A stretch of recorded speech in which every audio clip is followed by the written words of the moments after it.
شاندار ماضی اور روایات کے حامل اسلامی ملک ترکی کے صدر رجب طیب اردگان اصل میں کون ہیں؟ ایک غریب گھرانے میں پیدا ہونے والے طیب اردگان کیسے ترکی کے اتنے پاورفل صدر بنے؟ تو جناب، آج ہم طیب اردگان کی ابتدائی ایام سے لے کر ان کی پرسنل اور پروفیشنل لائف کے بارے میں جاننے والے ہیں۔ آپ کو بتایا جائے گا کہ وہ بچہ جو استنبول کی سڑکوں پر ٹھنڈے پانی کی بوتلیں، شکنجوی اور روغنی نان بیچ کر اپنی پڑھائی کا خرچ اٹھاتا تھا، پھر اس کی پہچان فٹ بال کے زبردست کھلاڑی کے طور پر ہوئی، لیکن حالات اسے سیاست میں کھینچ لائے اور اس دن سے طیب اردگان کی کامیابیوں کا سلسلہ شروع ہوا جو آج تک جاری ہے۔ آپ دیکھ رہے ہیں آواز۔ اگر آپ پہلی دفعہ ہمارے چینل پر آئے ہیں تو ہمارے چینل کو سبسکرائب کریں۔ آج سے تقریباً 66 سال قبل ترکی کے ساحلی علاقے کے محنت کش احمد اردگان کے گھر ایک بیٹے کی پیدائش ہوئی۔ بچے کی ماں انسا تنزیلہ اردگان نے بچے کا نام رجب طیب رکھا۔ ان کا خاندان ترکی کے شہر استنبول کے مضافاتی علاقے بے اوغلو میں آباد تھا۔ احمد اردگان پھل بیچ کر اپنے بیوی بچوں کا پیٹ پالتے تھے۔ آمدنی کم تھی اور معمولی گزر بسر ہو رہا تھا۔ احمد اردگان کے سر پر اپنے 5 بچوں کی تعلیم و تربیت کی ذمہ داری تھی۔ پھر کچھ عرصے بعد وہ ترکی کے ساحلی محافظ تنظیم میں پوسٹ گارڈ اور کپتان کی حیثیت سے ملازمت کرنے لگے۔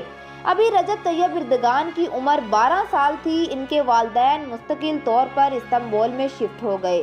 طیب اردگان کی ابتدائی زندگی اور بچپن کے دن انتہائی غربت اور تنگ دستی میں گزرے۔ وہ خود بتاتے ہیں کہ اپنے لڑکپن میں انہیں صرف 2.5 لیڑا کے حساب سے جیب خرچ ملتا تھا۔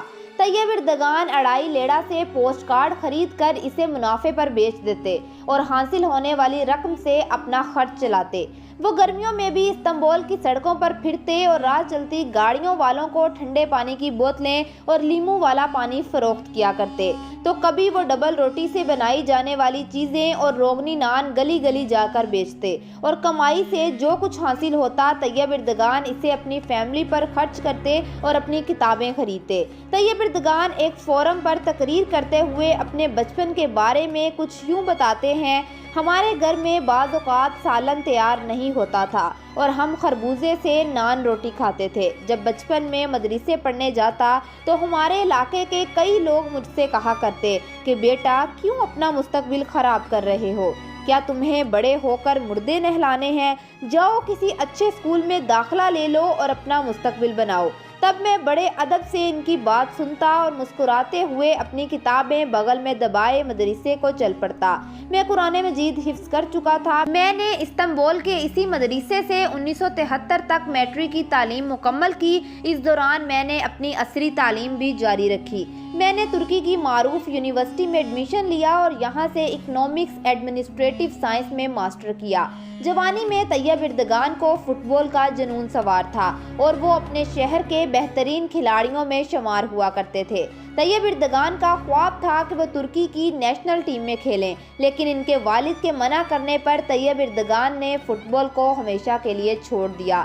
دوستو، آپ کو یاد ہوگا کہ دورہ پاکستان کے موقع پر ترک صدر طیب اردگان نے کہا تھا کہ عمران خان کی طرح میں بھی کھلاڑی ہوں اور میں بھی ماضی میں فٹ بال کھیلتا رہا ہوں۔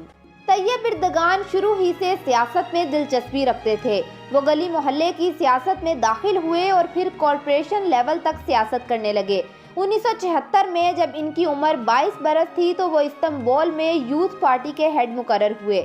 اس کے 2 سال بعد 4 فروری 1978 کو طیب اردگان نے عرب نسل سے تعلق رکھنے والی امینا سے شادی کی۔ ان کے 2 ہی بیٹے اور 2 ہی بیٹیاں پیدا ہوئی۔ بیٹوں کے نام احمد اور بلال جبکہ بیٹیوں کے نام انسا اور سمیہ ہے۔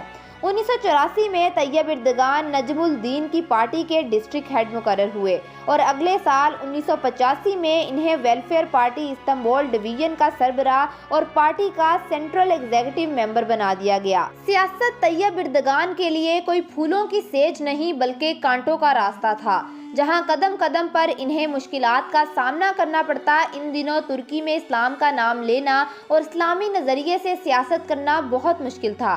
طیب اردگان اور ان کے ساتھیوں کو کئی بار قید و بند جیسی مصیبتوں کا بھی سامنا کرنا پڑا۔ اس سب کے باوجود وہ اور ان سے نظریاتی وابستگی رکھنے والے کارکن ڈٹ کر مقابلہ کرتے رہے۔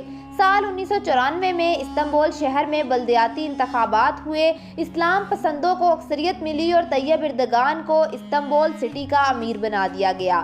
یاد رہے کہ اس وقت استنبول شہر پانی کی قلت، آلودگی، گندگی اور ٹریفک جیسے مسائل کا شکار تھا۔ اس وقت ترکی میں استنبول کو جرائم کا شہر مانا جاتا تھا۔ طیب اردگان نے صرف 2 برس میں شہر کو کرائم فری کر دیا۔ استنبول شہر میں کئی تعمیراتی منصوبے شروع کیے، کرپشن کو جڑ سے اکھاڑ پھینکا اور استنبول گورنمنٹ نے 2 بلین کا قرض بھی واپس کیا۔ یوں دیکھتے ہی دیکھتے استنبول شہر دنیا کے بہترین شہروں میں شمار ہونے لگا۔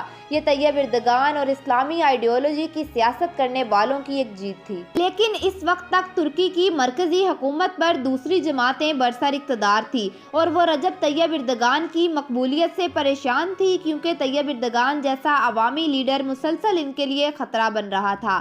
سال 1998 میں ایک یادگار اور تاریخی سال جلسہ عام منعقد کیا گیا، جس میں طیب اردگان مہمان خصوصی تھے۔ اس جلسے میں طیب اردگان نے رقطہ آمیز لہجے میں ایک اسلامی نظم پڑھی، جس میں کہا گیا: مسجدیں ہماری چھونیاں ہیں، گنبد ہمارے ہود ہیں، میناریں ہماری سنگینیں ہیں اور مومن ہمارے سپاہی ہیں۔ سیکولر ترکی میں ایسی نظم پڑھنا اردگان کے لیے جرم بن گیا۔ انہیں نہ صرف میئرشپ سے ہٹا دیا گیا بلکہ اسلامی نظم پڑھنے کے جرم میں انہیں 4 مہینے کی سزا سنائی گئی اور ویلفیئر پارٹی پر پابندی عائد کر دی گئی۔ لیکن طیب اردگان نے حوصلہ نہ ہارا اور اپنی سیاسی جدوجہد جاری رکھی۔ 2001 میں انہوں نے جسٹس اینڈ ڈیولپمنٹ کے نام سے ایک نئی سیاسی جماعت کی بنیاد رکھی۔ 2002 کے انتخابات آئے تو طیب اردگان کی پارٹی نے ریکارڈ ساز ووٹ حاصل کیے، مخالفین کو حیرت میں ڈبو دیا۔ ان کی پارٹی نے 2/3 میجورٹی کے ساتھ پوری ترکی میں فتح حاصل کی۔